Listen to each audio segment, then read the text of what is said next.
Hello everyone, and welcome to Mentoring with Geraldine and the bite-sized YouTube channel. I hope you're enjoying my YouTube channel. If you'd like me to talk about anything in particular, then please let me know. And if you've got any comments, pop them in below. I look forward to seeing you soon.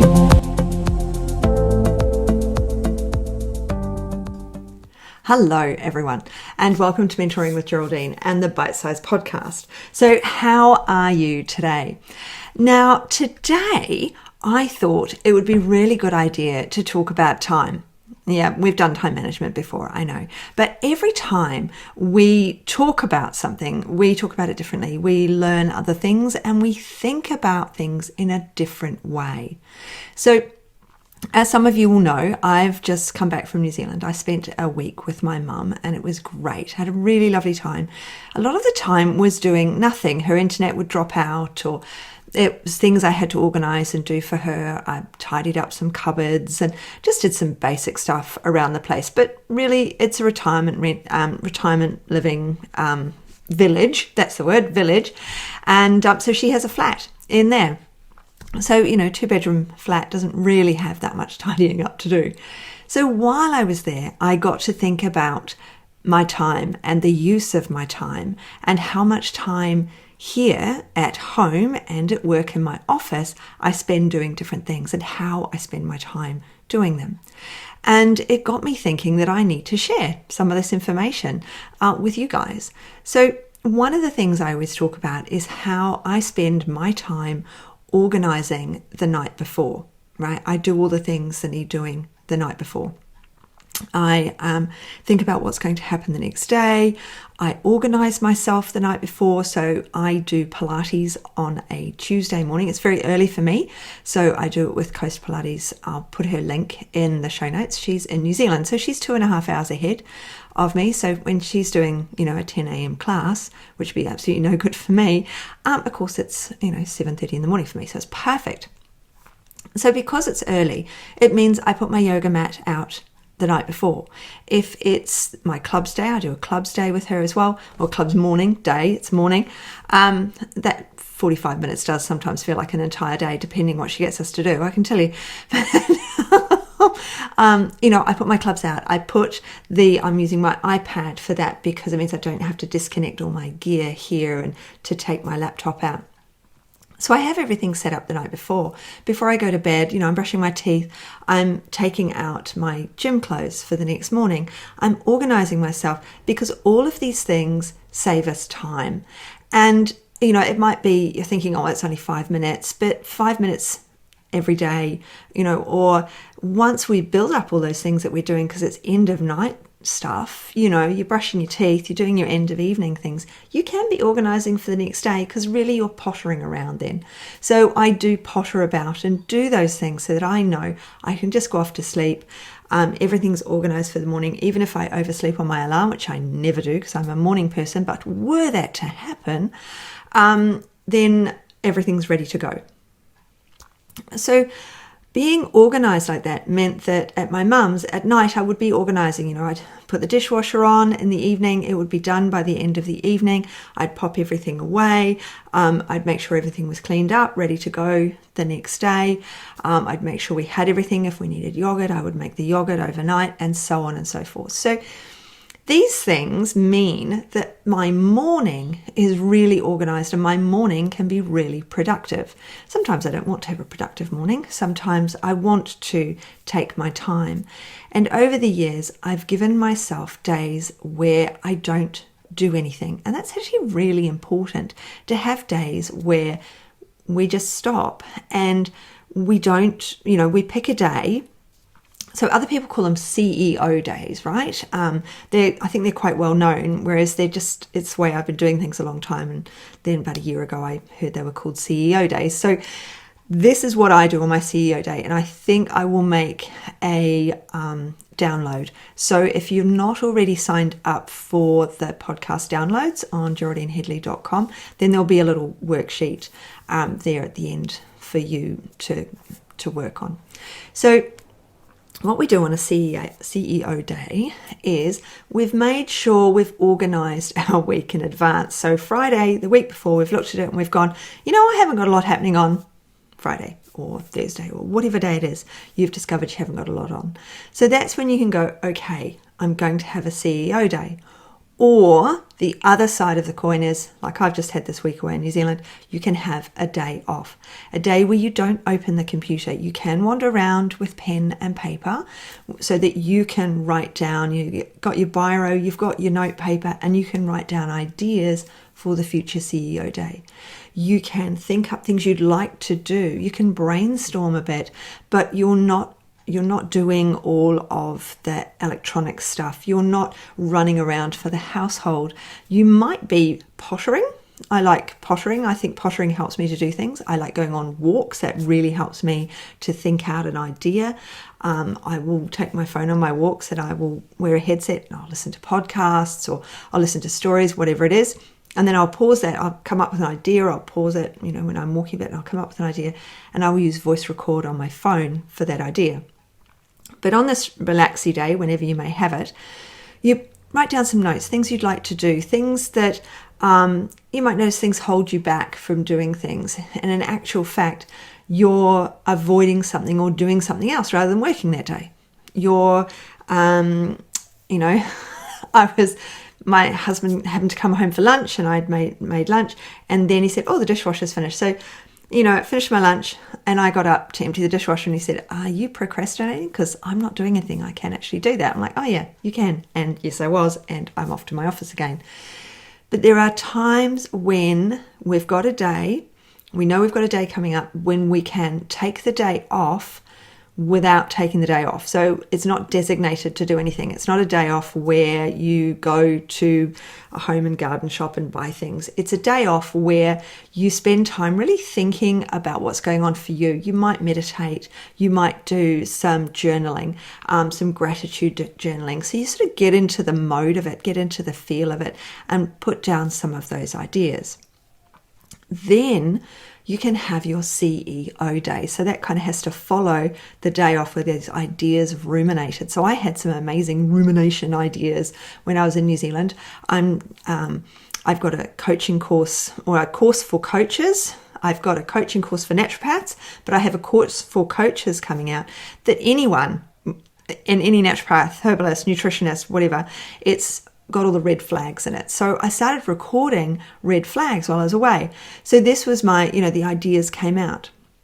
Now I'm going to have that CEO day where I had all the ideas. I wrote the notes. I actually recorded a couple of them incidentally because I had some real bright ideas, as you do.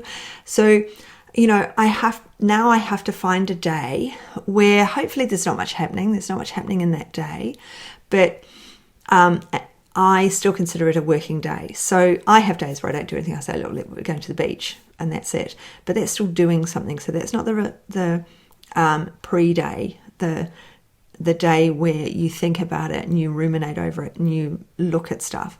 The CEO day is where we eliminate distractions and we take from that day that we thought, I can't be around my computer anymore, but I also can't just go to the shops and procrastinate and hang out. And we've written down those ideas. Like I wrote down my red flag ideas for the course. So there's short recordings and there's going to be transcripts with them.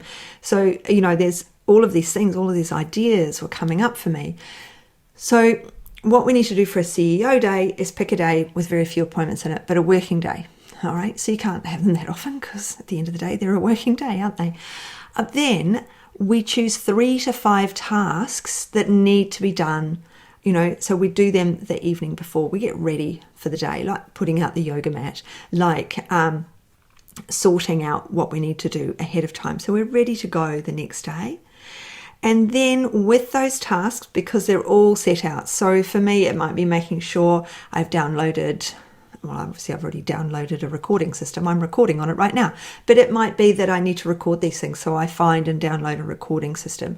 It might be that I have to decide how I'm going to transcribe it, so I need to look up transcription services. I might just choose to use Google and correct it myself later, whatever it is. So we get our tasks sorted the night before, just like putting out your yoga mat. You get all these things sorted the night before. And then we work through the tasks one by one. And we set dedicated times for those tasks. Now, it might be in your CEO day that you want to create 8 reels. So you've got 8 weeks worth of reels to do. And that might be part of your day. But that is the little bits of your business. Creating a reel or creating Instagram posts, creating Facebook posts, those are the small parts of your business. Whereas your CEO day would be more like, this is where I'm going for this quarter. This is what I've got planned and lined up. This is how I'm going to implement it. And these are the dates I'm going to use. This is the spreadsheet I'm going to structure it on. This is what's going with it, what I need, all of the things to create the bigger picture. Then if you've got time at the end of the day, you can do that. Oh, look, I've got an hour left over. I've done all that, or 2 hours. I can now make those reels. But I've done these 3 to 5 bigger tasks, the more interesting things that are bigger picture. All right. If you realize that there's no way on earth you can do that at home, or because it's just too busy, or if you go into your office, maybe you're in a shared office, it's going to be too noisy and people are going to be asking you questions because they're going to know no one's there, then that's the time that you would book a room, perhaps at a library where it's free and you can book a study room.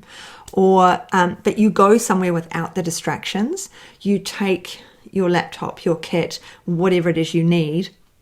It might be a co-working space if you can have a bubble in that area, so that you can sit in your bubble and you can do those bigger picture tasks, not just the small parts of your business, which is what we all end up doing all of the time. We're always, not fighting fires as such. There are days when we're definitely firefighting. I've had a few of those just before I went away. There were loads of little things that were boiling over that I had to deal with and sort out.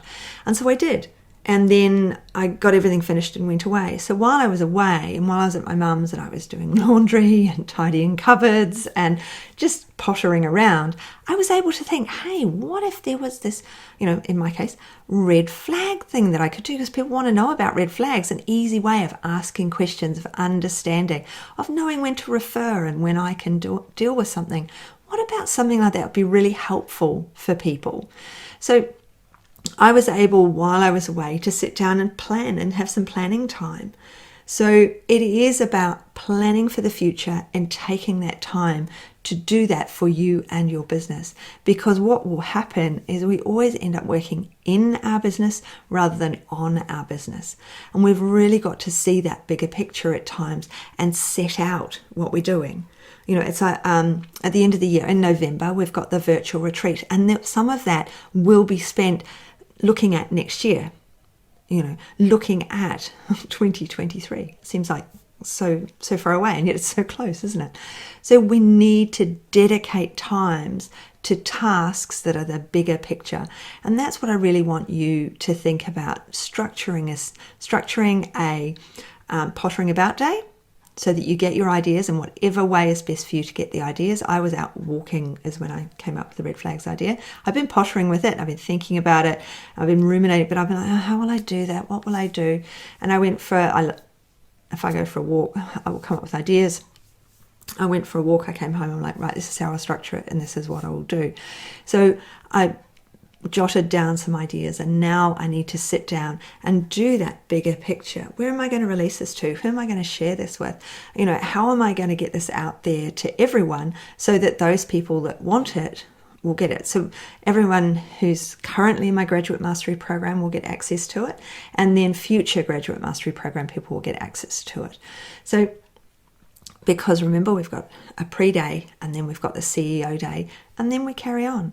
And if you can't, if you can, if you can, and you can afford it, go away for a couple of days and you can have your pottering and learning day on the first day and the second day while you're away. So, it's 2 nights if you can.